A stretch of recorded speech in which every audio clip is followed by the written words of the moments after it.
తెలంగాణలో కాంగ్రెస్ ప్రభుత్వము కామారెడ్డి డిక్లరేషన్ని అనుసరించి బీసీలకి 42% రిజర్వేషన్లని ఇవ్వడము బాగానే ఉన్నా, దీనికోసం వాళ్ళు తీసుకొస్తున్నటువంటి ఆర్డినెన్స్ ఏదైతే ఉందో అది చెత్తు కాగితముతో సమానమని కొంతమంది విశ్లేషకులు మరియు న్యాయ నిపుణులు చెప్తుండగా దీనికి ఎన్నో ఉదాహరణలు కూడా ఉన్నాయండి.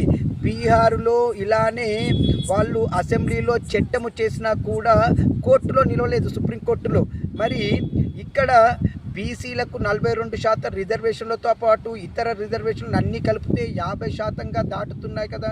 ఇవి రిజర్వేషన్లకే 50% దాటడము రిజర్వేషన్లకు నిబంధనలకు వ్యతిరేకం కాబట్టి మరి సుప్రీంకోర్టులో ఇది నిలబడుతుందా అనేది చాలా అనుమానంగా కలుగుతుందండి.